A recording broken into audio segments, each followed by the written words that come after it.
അസ്സലാമു അലൈക്കും വറഹ്മത്തുള്ളാഹി തആല വബറകാതുഹു.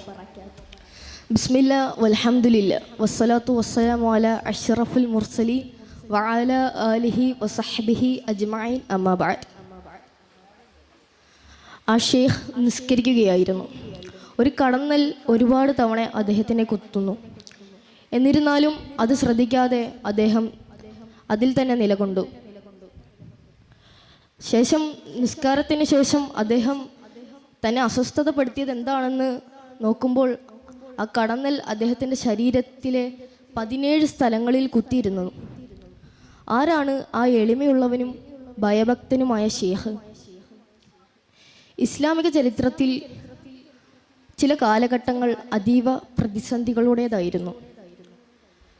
ചരിത്രങ്ങളും പ്രമാണങ്ങളും വളച്ചൊടിക്കപ്പെടുകയും മതങ്ങളിൽ കൃത്രിമത്വങ്ങൾ പ്രചരിക്കപ്പെടുകയും ചെയ്ത കാലഘട്ടങ്ങൾ. ആ ഇരുൾ കാലഘട്ടങ്ങളിൽ അല്ലാഹു സുബ്ഹാനഹു വ തആല നമുക്ക് നൽകിയ ചില പ്രതിഭകളാണ് നമ്മുടെ ദീൻ സംരക്ഷിച്ചത്. ആ മഹാപ്രതിഭകളിൽ ഉൾപ്പെടുന്ന ഒരു നാമം.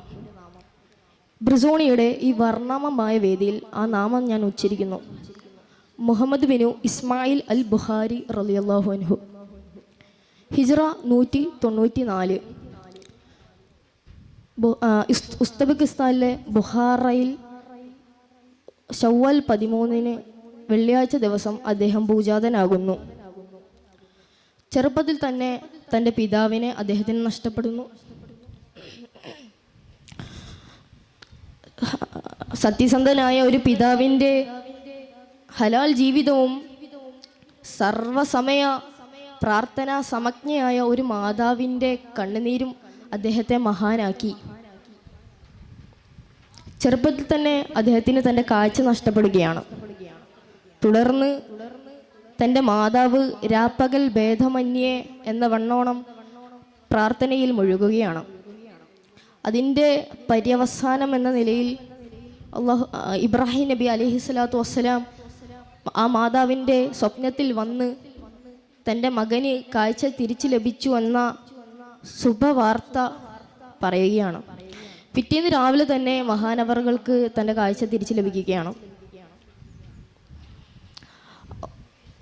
ഇമാം ബുഖാരി റളിയല്ലാഹു അൻഹു തൻ്റെ 10ാമത്തെ വയസ്സിൽ തന്നെ ഖുർആൻ ഹൃദിസ്ഥമാക്കുകയാണ്. തുടർന്ന് തൻ്റെ കൗമാരത്തിൽ തന്നെ 70,000-ലധികം ഹദീസും മനഃപ്പാടമാക്കുകയാണ്.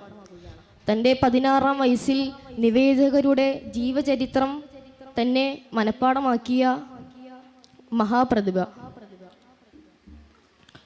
ഒരിക്കലും ഒരാളുടെ സത്യസന്ധത പരിശോധിക്കാതെയും അദ്ദേഹത്തിൻ്റെ ജീവിത ചിട്ടകൾ പരിശോധിക്കാതെയും അദ്ദേഹം ഹദീസ് സ്വീകരിക്കാറില്ലായിരുന്നു. ഒരിക്കൽ ഒരാൾ ഒരു മൃഗത്തെ കബളിപ്പിക്കുന്ന കാഴ്ച കണ്ട് 100 മൈൽ യാത്ര ചെയ്തിട്ടായാലും ഹദീസ് സ്വീകരിക്കാതെ വന്ന ആ സൂക്ഷ്മത, അതാണ് ഇമാം ബുഖാരി റളിയല്ലാഹു അൻഹു. തുടർന്ന് അധികാരികൾക്ക് മുമ്പിൽ ജ്ഞാനം തലകുനിക്കില്ല എന്ന് പ്രഖ്യാപിച്ച ധീരപണ്ഡിതൻ. ഹിജ്റ 256 ശവ്വാൽ 1 മഹാനവറുകൾ യാത്രയാവുകയാണ്. ഇമാം ബുഖാരി റളിയല്ലാഹു അൻഹു തൻ്റെ ജീവിതത്തിലൂടെ നമുക്ക് 3 കാര്യങ്ങളാണ് പഠിപ്പിക്കുന്നത്. 1, അറിവ് ത്യാഗം ചോദിക്കും. 2, സത്യം ധൈര്യം ആവശ്യപ്പെടും. 3, മതത്തിനു വേണ്ടി ജീവൻ തന്നെ ബലി കൊടുക്കണം. അതാണ് ഇമാം ബുഖാരി റളിയല്ലാഹു അൻഹു. അല്ലാഹു സുബ്ഹാനഹു വ തആല അവരുടെ ബർക്കത്ത് കൊണ്ട് നമ്മുടെ ജീവിതമൊക്കെ നന്നാക്കി തരുമാറട്ടെ എന്ന് പ്രാർത്ഥിച്ചുകൊണ്ട് ആഖിറു ദഅവാന അൽഹംദുലില്ലാഹി റബ്ബിൽ ആലമീൻ. അസ്സലാമു അലൈക്കും വറഹ്മത്തുള്ളാഹി തആല വബറകാതുഹു.